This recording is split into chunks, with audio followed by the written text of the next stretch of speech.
Selamünaleyküm ikrarlılık ezik kurmeller. Keşkına hayırlık olsun. Ben Atiller Uygur. Uygur Tədqiqat İnstitutundan hemen ağa sevimli salam yollayma. Her hafta institutumuzun müdürü doçent doktor Erkin Akram muallim ötküzüp kılatkan Xalqara Vaziyetler Gün Tartib namlı programımızınki yeni bölümde huzurun lazım oldu. Erkin Hanım hoş geldiniz. Hoş bulduk. Rahmet. Şarkı Türkistan Üstü'den nayeti muhim hesaplanılan Kazakistan 2022 yılını başlıca kütüp aldı. Muşiyen'inki birinci günü yani 1 yanvar günü Kazakistan'ınki iqtisar jihatdan nayeti bol bazı hesaplanılan yarası balıqı jihatdan mol zapısı olan işki küçüş hadisesi sahne bulvatkan şundaqla bu ictimai qurulma jihatdan işçilar qatlımı bir kadar köp olan çentel meblağları köp, şirketleri köp olan Kazakistan'ınki G'arbiy janubidagi rayonda hukumatninki tabiiy gaz, yani gaz bahasini o'stirishga qarata norozilik namoyishi boshlandi. Bu namoyish bir necha kun o'tgandan keyin Qozog'istondagi boshqa rayonlarga kengayganligi bildirildi. Almaty shahrida 4-yanvar kuni yoshlarning bu namoyishga sepal qo'shilganligi, hatto xabar qilinishicha salohiyati noma'lum bir turkum qurolli kishilarning bu namoyishga sepal qo'shilib namoyishning xarakterini kulmini boshqacha qilayotganligi bildirildi.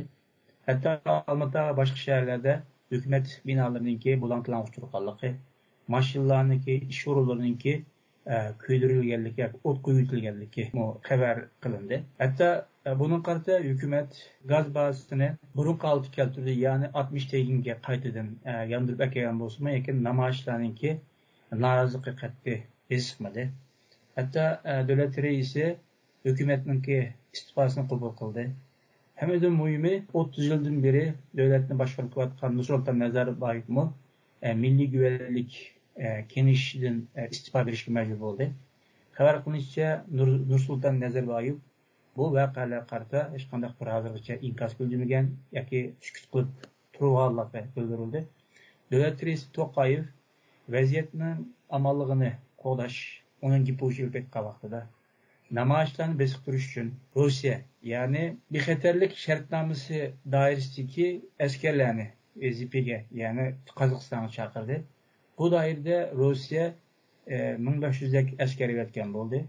Ya'ni kelib buni qarta Qozog'iston vaziyati texmo keskinlashib ketdi. Biz bugungi programmamizda bu voqealarning sababi, bu voqealar ichida vaziyatning qaysi yo'nalishga qarab taraqqiy qilganligi, Rossiyaninki inkosi, Xitoyning inkosi, shundaqla Sharq Turkiston ko'rsatilgan ta'siri qatorliq masalalarni muzokara qilishimiz. Ma'lum sizcha bu, ya'ni boshqalarning tilida aytganda bu xalq harakatining yuz berishiga sabab bo'lgan omillar qaysilar? En başta çıkan sebep şu Nipt'ten gazını şu maşında işletilen enerjinin ki bahasının ki ösüşü. Bunun karşı bir namoyish qilganligi. Bu Kazakistan'daki g'arb tarafdagi rayonlar bo'libmi shu Kaspiy dengizininki atrofida bu neftlar ko'p, energiya ko'p. Nurg'un chet el shirkat mashari bor. Bu rayon devamlı bir inkazlar bo'lib kelgan. Ama bu Almaty'da qandaqdir ki bunda bir cho'ng bir voqeaninki yuz berishi buningga texi bir sababni aniq deb bermadi. Hamda Qozog'iston hukumatininki digini qaraganda bu 20 ming jilik bir banditninki tashkiliy, planlı, nishonli bir harakati deb ko'rsatyapti. Hamda bularning ichida chet elliklarmi bor deydi. Ya'ni bu radikal islomchilig'imi bog'layapti buni. Hozirgacha chet ellik kim bo'lganligini deb bermadi. Chet eldagi bu terror tashkiloti bilan munosabati bor dedi. Buni ham aniq deb bermadi. Hozir biz bildigan shu bu yerda o'lgan bir isroillik bir yosh bola bor. Balki Qirg'izistonningki grajdan bo'lgan odamlar bor. Boshqa kim borligini bu yerda aniqlab deb bermadi. Balki tekshirib buni aniqlab belki deyish mumkin. Ama bununki bundaq bir şiddet voqeaga aylanib ketishininki sebebi şu mutaxassislarning deganidek, Qozog'iston hukumatining deganidek bunda bir addi bir mesele emas. Başka sebeplermi var deydi. Bunun bu faaliyetlikye, yani protesto qilgan xalqiga qaraydigan bo'lsak, bularninki degan gaplariga qaraydigan bo'lsak, bular deydi, biz yolg'izla hukumatninki shu energiyaningki bahosini o'stirishiga qarshi. Bundan keyin hozir shu Nazarbayevninki oilasi, sulolasi uningga yaqin bo'lganlar Qozog'istonni o'zininki shirkatiga aylantirib olganligi. Shuningga bu Qozog'istonda bir siyosiy reform ilib berish, yani islohot ilib berishni talab qilgan deydi. Shuningga hozirgi kelgan ma'lumotlarda bir aniq bir ahvol yo'q. Hamda Rossiya tarafdan qaraydigan bo'lsak, bu g'arbliklarninki qo'li bilan maydonga kelgan bir voqea deydi. Xitoy shuningga tegishib deyapti. Shuningga hozirgi aniq emas deb tursak, kelgusida Qozog'istonning munosabatlik tashkilotlarininki tekshirishi bilan aniqlashishi bilan balki o sababni texmi yaxshi tushuna olamiz deb o'ylayman. Oldin bu siz degandek ba'zi mutaxassislarning qarashicha bu Qozog'istonning keyingi yillarda kirim temponsizligi, hukumat organlaridagi yoki bürokrasiya qatlamidagi bu chirikliklar, siz deb aytgandek Qozog'istonniki bir necha oila tarafidan oldin bir monopol qilinganligi, boyliqlarninki adolatli bir shaklda emas, bir necha oilaniki qo'liga markazlashib qolganligi. Hatto bu namoyish yuz bergan bu rayonlarda, masalan, G'arblangan rayonlarda şirketlerinin Qozog'istondagi shu rayonga boshlab turish nisbatan tuvan ekanligi. Masalan, Xitoyniki bu fond deydi ekan, Xitoyning topgan paysidan faqat 10% shu rayonga tashlab qo'yganligi. Bu namoyishdan siz degandek bir oddiy bir norozilik namoyishidan bekrab, oldin burun xalqninki necha yildan beri yo'g'inib kelgan bir hukumatga qarshi bir ochchig'iniki bir maslahat deb qaraydigan ahvollarni bor ekan. Hatto Qozog'istonning bu ijtimoiy qurilmasi qaraydigan bo'lsa, Qozog'iston bo'y bila degan bu qurilma butunlay tugmaganligi, tuvan qabila, o'rta qabila, yuqori qabiladan iborat mush qabilalarni tashkil qilganligi, Qozog'istonninki ustun qabila, ya'ni Nursulton Nazarboyev va boshqa oilalar tomonidan boshqarib kelayotganligi, qolgan ikki qabilaniki bo'lsa, bunga nihoyatda kuchli bir norozilik borligi haqida bunday xabarlarni, analizlarni o'qidim men. Shunga siz degandek hozircha bu masalalarga kesib hukm qilish bo'ldek turdi. Ammo bunda bir norozilik bor. Buni Qozog'iston hukumatiniki oldi burunda armiyasi va soqchilari bor. Demak, bularni vazifaga chaqirmay Rossiyadan yordam talab qiladigan. Siz buni qanday tushunasiz? Aslında Qozog'istonninki bu xavfsizlik kuchlari, ya'ni bu tashkilotlar bunday bir protestni bostira oladigan kuchga ega deb ko'rmayman. Chunki keyingi yillarda Qozog'iston o'zininki armiyasi soqchisini hali undan kuchlantirgan. Buningga bir chora topalaydi va o'zi hal qiladi deb o'ylayman. Ammo buni darholla shu kollektiv xavfsizlik kelishim tashkiloti degan bu tashkilotga murojaat qilib, Putinga murojaat qilib turib, askarlarni chaqirib aytilishi, bu g'arb tarafdan bo'lib, Amerika deydi, bu degan nima? Buningki ma'nosi nima? Buni bir tushuntirib bersin deyapti. Bu natijada bu Rossiyaga yarg'an bo'ldi. Chunki Rossiya hozir Ukrainada NATO bilan tirkishib turyapti. Suriyada o'zininki bir ta'sir doirasi bor. Hazır Qozog'istongacha yeyildi, kuchini ashagacha oldi. U demakdir ki, shu Sovetlar vaqtidagi kuchini yeniden bir ta'sis qilish, ya'ni yeniden qurib chiqish degan bir natijani ko'rsatdi. Shundaqla Putin Rossiyaninki g'arbliklarga qarshi muzokara jarayonida o'zininki kozurni daha texmi kuchlantirgan bir halga ekegenliğini davet ediyor. Yani bir cidden 40 yıllarda Xitay şu ticari, iktisadi, enerji münasebetler ramkısında O'rta Osiyo bilan zich bir münasebeti bo'lgan. O'rta Osiyoda böyle bir ta'sir, kuch ta'siri bo'lgan bir ahvol bor. Bo'libmi shu Yeni İpek Yolu degan bu proje quruqlikdan ma'nigan yo'l hamda O'rta Osiyodan İran'dan, ondan Türkiye ve başka yoldan Avrupa'ya varmakçıydı. Şununla bu rayon texmi Xitayninki iqtisadi enerji siyasetinki monopol astiga kirgan bo'ladi. Bunda bir paytda Rusiyaninki Qozog'istonga kirishi Xitayninki müşedeki kuchni tamponlashtirgan bir ahvolmi bor degan bir ko'z qarash bor. Hamda Xitoyga qarasak, Xitoy eng boshda bu Qozog'istonning ichki masalalar Qozog'iston hukumati buni hal qila oladi deb tushunadi. Keyin bu Putin biz askar avitimiz degan qarorni bergandan keyin Xitoy bundan keyin Rusiyaning diginiga egishib, misoliga ranglik inqilobi degan bir gap endi. Bu gap o'z vaqtida shu Kavkaziyada, Georgiyada, Ukrainada bo'lgan ba'zi faoliyatlarni, protesto faaliyetlarda bir renklik kiyim, renklik bir sembol ile çıkışta buna renklik bir faaliyetteydi. Bununki manası hem de Rusya ve Xitay'ın düşen manası G'arbliklar bu rayonda demokrasini ekemekçi ve mevcut hakimiyetlerini özgertmekçi yani rejim.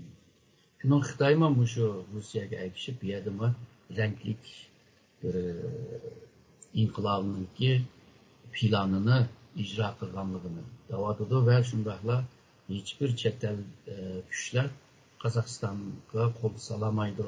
Biz Qozog'istonni qo'llaymiz ve Qozog'iston Xitoyga bir ihtiyacı tuyulsa Xitoyga yardım qilamiz deydi. Bu yardımligini belki bazı maddi ve manevi yani pozitsiya chetda o'zini ko'rsatgan bo'ldi. Belki ihtiyoç tuyulgan maddi chetda misolga nurg'un yerlar kuyib yandı.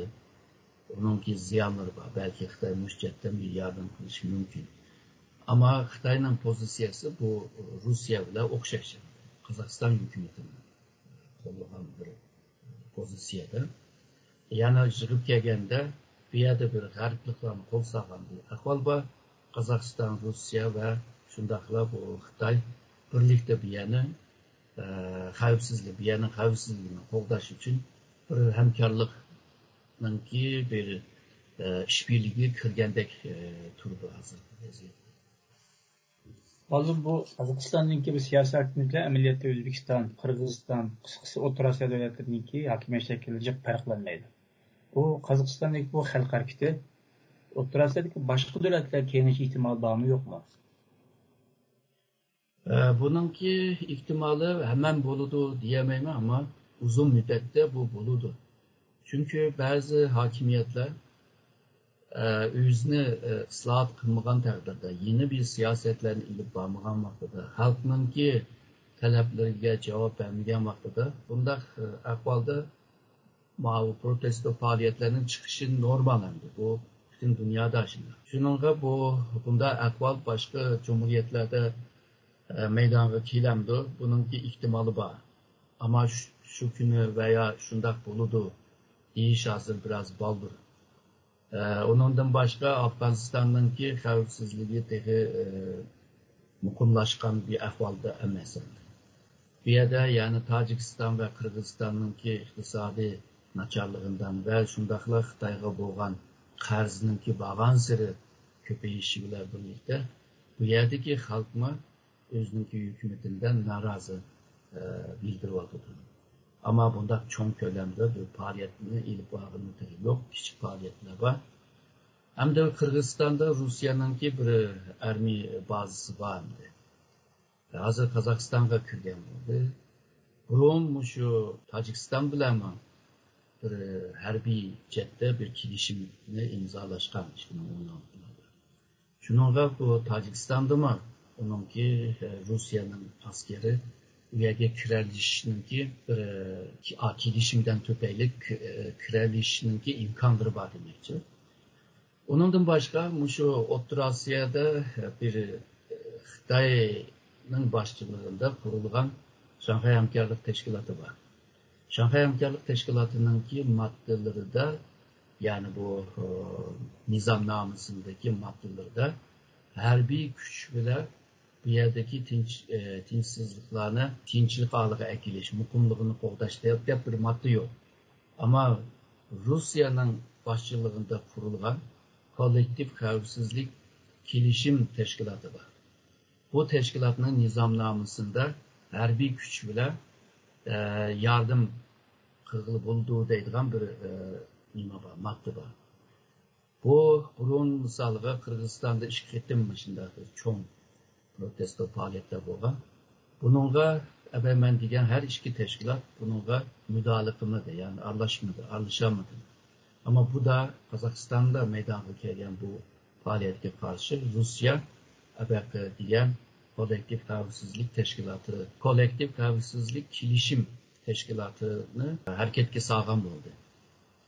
Eğer de bu bundaq bo'lsa, ertugün Kafkasya'da, O'rta Osiyoda ve başka yerde belki bu teşkilatının namında bundaq bir harbiy evitiş ve harbiy kuch bilan rayonni kontrol qilishninki imkonlarni bu ahvolda yaratilgan bo'ldi.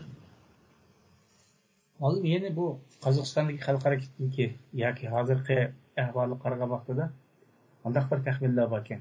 Qozog'istondagi üst, yani yuqori qatlamadagi bu kuch to'qinishimi mushni keltirib chiqarganda. Masalan, Nursulton Nazarboyev tarafi bilan hozirgi davlat raisi To'qayev o'rtasidagi bir kuch to'qinishi inkib chiqqan yoki mushlar sababdan vaziyat texnik keskinlashib ketdi. Hech qanday To'qayev bu voqea yuz bergandan keyin Nursulton Nazarboyevniki odamlarni asta-asta hukumatdan chiqib chiqarishga boshlaganligini xabarlardan anglab turyapmiz. Yani bu burun bosh ministr bo'lgan bir Qasimov bor. Tigi Uyg'ur bo'lgan. Bu odamning qo'lganligi haqida xabarlar chiqyapti. Siz mushu hukumat, yani davlat qatlamidagi kuch to'qinishi qanday qaraysiz? Siz bu sabab mi? Bu mu belki bir içki sebepten tüpeyli bir talaş tartış yoki bir siyasi güreşninki bir neticesi buluşu mümkün. Bu hakta nurgun işaretler var mı? Hazır siz ötkendek sabık bu baş ministri var. O şundakla Milli Xavfsizlik Konseyi'nin başlığı. Yani devletinki xavfsizlikle münasebetlik organınki mühim bir edimi buldu. Bununki Milli Xavfsizlik Konseyi'ninki başlığı Nazarbayev mi özününki ahırkı bir ünvanıma ötküzbergen buldu. Yani hazırkı Cumhuriyet Toqayev'e ötküzbergen buldu. Nazarbayev'ninki urup tutkandırma tutuldu. Bulukma mavu Karim Kasimov'ninki vatan hain bile eyipleş bile tutuluşu bu mu? Bir işçide veya arka planda, arka görünüşte belki mürekkep bir meseleler vaat mi oylaymayın. Bununki Uygur buluşu, Nazarbayev'e yakın buluşu. Çünkü Nazarbayev'ninki Cumhuriyet bulunan cereyanda iki kıtım uzun bir mezgil şu baş minister boğan adamı. İktisat şunas bu. Bunu en başta vatan haini ile eyiplep, çünkü vatan haini bu bütün devletlerde okşaş, devletke karşı işlengen en çok günahtır. Yani en yukarı derecede eyipleş, tabi bunu sotlaşacaktı, bununki cezası ölümdür. Ya ki tesis. Eğer de rast çıkıp kaldığım olsa hem de bu adamlama oturdu, yoktu diyen gibi. Ama bazı misalga Rusya'nınki bazı mütehassisler yazıladı. Bu Almatı'da Uygurlarınki sani köpteydi. O Qasimov'ninki nima bile bu adakman degan vatan haini bile eyiplep qo'lga ilişi ve bir yerde bu radikal Uygur teröristlerninki bağlığı bile bağlap durup ki bu bir göz qaraş yani bağlap durup bu işninki akısı da Uygur teşkilatları ve teröristlerine bağ degan gapni o'ttirib chiqyapti. Bu degan gaplar qanchalik delil isboti bor, buni o'ttirib chiqarmıyor. Evet men degan mevcut ko'ringan narsalarni parça narsani birlikka bog'lab turib buni mudovada. Shuningga bu og'zida bu Uyg'ur terroristlar bu boshqa shunday bir voqealarni chiqadi bular şu ondan yetişken bu işlerini yaxshi bildiğin teşkilatlar yoki işte teröristlerdir degan gaplarmi bor. Ama bu gaplar xalqaro pek nima e'tibor bermadi, qarmadi bunga. Shuningga bu xalqaro medyası deyli, xalqaro jamoat deyli. Şu Qozog'istonningki munosabatlik tashkilotlari bu voqeani tekshirib, baldur tez bir şekilde sebeplerini, arka görünüşünü, çıkırışını kütüvadı dendi. Bular çıkmayıp durup nima deyiş hemmesi bir perez bulup inik olmaydı. Bunda ahvalman buluş mümkün. Hazır degandek. Bu içki bir siyasi güreş değil.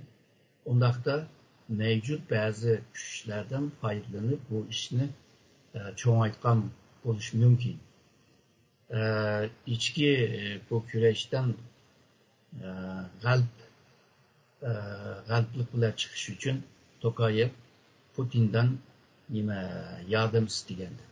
Bundan başka bu hemimiz bilimiz bu Nazarbayev o'xshashlar bu Türk dünyası birligini bekle teşvik qilgan bir kişidir.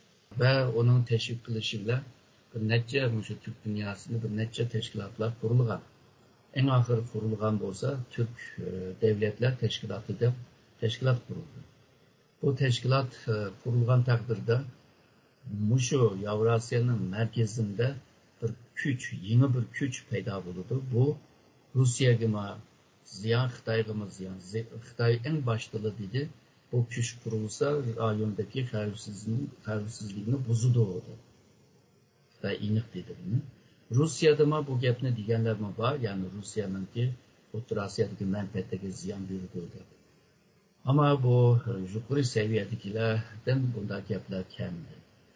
Şununla bu Nazarbayev'nin ki bunda Türk dünyası birliğini kurup çıkış ideyasına karşı Tokayev Rusya'ya yakınlaşıp şu Nazarbayev'nin gücünü tamponlaştırış ya ki bu gücünü yoktur. Kim hazırda vaziyet çıkargan çağda Nazarbayev'nin bu gücünü acizlaştırıp ve ona tesir dairesini taraltırken bir ahval var.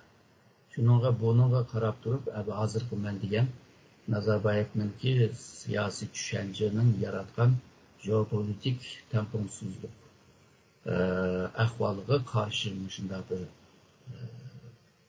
vakani içki cepten yaratgan degan nimalar bor, ko'z qarashlarni bor. Hem de bundaq bir içki siyasi güreşlerde eğer de chet elden bir güçler aralashadigan bo'lsa, bu ish hamda asan tugmaydi ve bedellenme ig'ir bo'ladi deb o'ylayman. Çünkü bugün Kazakistan'da belki Ruslarning askerinin nima ishi var bizningki vatanimizda deb qopsa, o vaqtida başka bir xil jidaller, başka bir xil protestolar o'tirib chiqish mümkün. Çünkü Kazakistan'da o burun şu Çarlık Rusya olsun, Sovyetler olsun Kazakistan'ı işgal kılıp özüge qitip başkurgan tarihini bazı Kazak gruplar tabi unutkan emas. Hem de bir vaqtlarda Putin'ma şu Kazakistan'a qarıtılıp şunu diyen, yani Nazarbayev'ninki bir sözge qartı deyildim. Deydi, Kazaklar devlet kurup bakmagan mıydı? Hem de bir devlet kurup, devletke okuşturup, devlet kuruvadı. Bu kızıkçılık emas mıydı? Şununla Kazakistan'da onun çok bir inkaz göstergen, yani bildirgen. Şununla bu Kazakistan bir pullarını çıkarıp, Hollywood'dan bir filmlerini işlep, yani Kazak Hanlık devletlerini kıyma kıttırıp, mezmun kıttırıp, filmlerini işlep, Kazaklar burun mu devlet kurgan, burun mu hakimiyet kurgan? Yani yeniden bir hakimiyet kurgan. Yok da muşunu cakallaş için nurgun faaliyetler var. Kitaplar yazıldı. En başta da mesela Kazakistan Cumhuriyeti tarihi, Kazakların tarihi de neçtun kitaplar aşvaqda bu hükümet yüzünü full çıkarıp nurgun mütehassislerini çağırıp yoki ulardan foydalanib shu kitoblarni yozgan. Yani bu yerda bir Qozog'iston davlati mustaqil ilgi huquqiga sahip ega bo'lgan bunda bir davlat degan tushunchada bo'lganmi qozoqlarni xeyli ko'p bor. Ama chet el kuch kirib olgandan keyin bu arasındaki yani chet el kuchning kirishi bilan yaratilgan bazı muqimsizlik ahvollarni bo'ladi. Shuningga kelgusida agarda Putinni avatgan yoki bu kollektiv xavfsizlik kelishim tashkilotining avatgan 2500 askeri, alayda qo'shinlar agarda Qozog'istondan chiqmay qolsa, belki yani yeni bir meselelerni yaratib kelish mumkin. Hozir siz Putin askeri evatdik. Bundan oldinki Putin Qozog'istondagi ta'sir doirasini kengaytirish orqali Xitoyniki Qozog'iston ta'sir doirasini kuch jihatdan muqimlashtirdi dedingiz, yoki tamponlab keldi dedingiz. Bu Xitoyga nisbatan bir tehdit shakllantirildi. Xitoy shu geopolitik siyosiy jihatdan bu rayonga pek uçuk roşan bir şekilde anlaşmaya onu yüşürün anlaşıyordu. Ama işiltivatkan bir esvap var. Ticaret ve iktisat. Bu esvap bile bu devletlerini üzgüye bağladı. Misalga Orta Asya'da, Kazakistan'da mında bir gap var. Eğer bay bolumen desen Xitaycı üyen, eğer de siyasiyon bolumen desen devletin başlığı bolumen deydiğen bolsa Rusya üyen. Bu Xitay'nınki iqtisad jihatda qanchalik bir ta'sir borligini ko'rsatib berdi. 2014 Qirg'iziston 2015'da Qozog'istonga borgan bir yig'in uchun. U yerda o Xitoy haqida bir manfiy ko'z qarashmi bor. Misalga Qirg'izistonda shu vaqtlarda Qirg'izistonning do'st davlatlari deb halktan bir avaz ilişkitiriş raisini. Onda u yerda nima chiqibdi deganda Qirg'izistonning do'st davlati birincisi Qozog'iston, ikincisi Rusya, üçüncüsü Amerika, dördüncüsü Xitoy, beşincisi Türkiye. Bu mu gayet bir ahval? Qozog'istonda mı aslında o'xshaydigan bir ahval bor deydi. Xitoyninki iqtisod, ticari ve enerji münasebetlerden kurtuluş qiyin ama Xitoyga karşı bekmi müsbet bunda bir göz qarash yo'qkan jamiyatda. Amalsız çünkü iqtisod meselesi var, aralashmasi bo'lmaydi.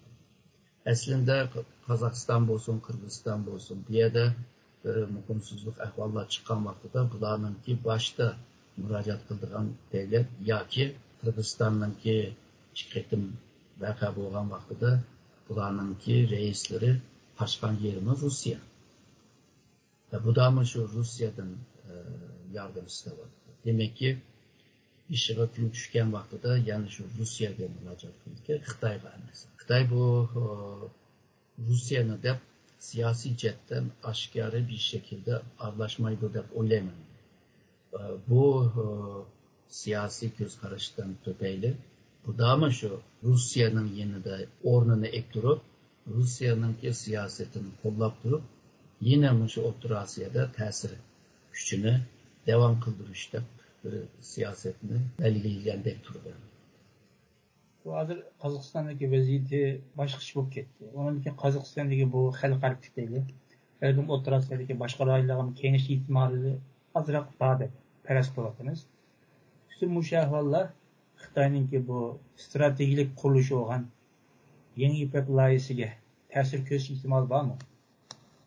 Vaqtincha bor, ama uzun müddette bo'lmasligi mümkün. Bununki birincisi şu rayondaki devletler şu Xitoyninki Yeni İpek yolu projesiga ihtiyaç var. Qozog'istonni desek misalda energiyaga boy, ama bu energini nega chiqib setish masalasi. Xalqaro bozorga chiqish uchun cho'qim dengizga ichilish lozim. Bu Xitoyga bağlangan taqdirda hem Xitoy bozori muqim bir bozor energiya setilish jarayonida, hem de Xitay arkalı yani deniz yolunu çıkarlardı. Şununla bu rayondaki mesela Kırgızistan'daki devletler Xitay'ınki meblağ silişini halaydı. Tacikistan mı şunda, Özbekistan mı şunda.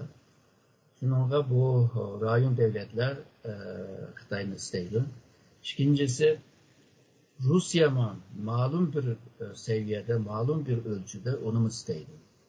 Çünkü bu rayonda Amerika'nın ya ki G'arb'ın Avrupa Birliği'nin kol silişi ya ki bir yerde tesir dairesini kengaytiş, yartış ceryanında Xitay Rusya'nınki bir yardımcı güç. Şununla bu bir yerinki liderlik güç Rusya degenler Xitay tonuyduğunu bolsa o vaxtda da Rusya mı Xitay'ını bir yerde güçünü malum seviyede çiftleş ve güç dairesini kengaytişte makul da pürden bulursun. Şununla bu hazırda vatkan bu yeni İpek Yolu stratejisiyle vaxtınca belki vakadan tüpeyle bir meseleler yaratıldı ama yine bu orta vadede yine bir devamlılık buluduğu da oylayman. Malum programımız bunda bu sorulla ahırlaştırsak Kazakistan, yani Şarkı Türkistan sınaydı mühimdir. Devlet hesaplandı. Kazakistan'da payda olan bu haberde paylanıp durup Xitay zaten mevcut Şarkı Türkistan siyasetini tekimi ağırlaştırış ihtimali var mı yok mu? Bu birinciden şu devletini yaxşı başkuramaganda halkınınki taleplerine, arzularına cevap veremegen ahvalda cidal çıkıdığanlığını yeniden tekrar Xitay körgen oldu. Şununla bu vaka Xitay'ın içidime bir cidal çıkılışını ensireydim. Yani birisi bu Şarkı Türkistan, Kazakistan ya ki Şarkı Türkistan ve G'arb Türkistan'ın münasebeti. Şarkı Türkistan'ın siyasi başvuruş Xitay'a yani Beijing'e bağlanan bolsa ama bu iki rayonunki tarihi, etnik, dini, örf, adet hemisi bir bütündür. Hatta bazen bir meseleler bolgan çağda bir-birisiga ta'sir yetkazganligini mi ko'ryapmiz. Misalga 1916'da Kazakistan, Kırgızistan'da bir katliamlar yaşandı. Yani Çarlık Rusya bir yerde bir katliamını ipmandı. Bununla birlikte nurgun Kazak halkı Şarkı Türkistan'a göçüp gitti. Kazakistan halkının bir kısmı üyeli yerleşken oldu Şarkı Türkistan'ın şimalında. Misalga 1960-62'de nurgun şu Şarkı Türkistanlıklar Xitay'ınki başvuruşu ve bisimliğe karşı o vaxtdaki Sovyetlerge kaçkan oldu. Karşısıma yani şu Kazakistan ve Kırgızistan'a kaçkan oldu. Misalga 44. Cumhuriyeti 1944. yılı kurulan Cumhuriyet'inki yaş güçleri ulama başta şu bugünkü Bişkek ve Almatı'da kampta terbiyelenip onunki Şarkı Türkistan'da kırdı.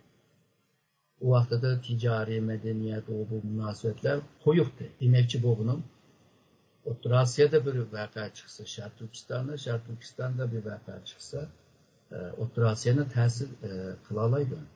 Şununla Stalin şu Şarkı Türkistan'da bir müstakil devlet kurulup gelişini ne kadar karşı çıkışının sebebi şu. Mesela 1930'larda Japonya Şarkı Türkistan'da devlet kurumuzda koptu. Ondan kim 49'da Amerika devlet kurayla gidiyor. Ondan evvel İngiltere şu rayondaki Şarkı Türkistan rayondaki bazı tarafiyetlerime akset tutup, müşürüm bulup kollagan oldu. Bütün bunlara hemsinin Stalin karşı çıktı. Çünkü Şarkı Türkistan'da bir müstakil devlet kurulup varsa o vaxtdaki Sovyet'ninki bu Sovyet'e bağlanan bu cumhuriyetlerine tesir yetmiyor. Demekçi bunun bular birbirisiga tesir yetkizdiğin rayonlar. Çünkü o bir sızlıkta ve siyasi bir sızlık var. Yani Çigra'nın matrafını Uygurlar var. Çigra'nın ma tarafdami Qazaqlarga. Yani mındaq kirişip ketken bir rayon, çigrabek, siyasi çigrabek iniq emas mında bir ahval var. Şununla bu ahvalın üzüla Xitay'nınki Şərq Türkistandaki xavfsizlik ensireshini çoğaytı denmeli. Bunda bir ahvalda Şərq Türkistan'ın muqimliğini texmi çin tutaylı deydiğen düşünce tabii bir ahvalda kilidir Xitay hakimiyeti içinde. Hiç olmasa hazırki şu zulüm siyasetini devam kılışının toğra boğanlığını karar veriş mümkün. Yani o Şərq Türkistan'da ilip bir vatkan bu siyaset bisini yine devam kılıdığı da buradayım. İyiz Kürmeli, biz bugünkü programımızda Kazakistan'da peyda boğan xalq hareketi ve Xitay çoğun kişilerin inkas hakkında mülazim vardı. Erkin malum köp rahmet. Ben rahmet eyledim.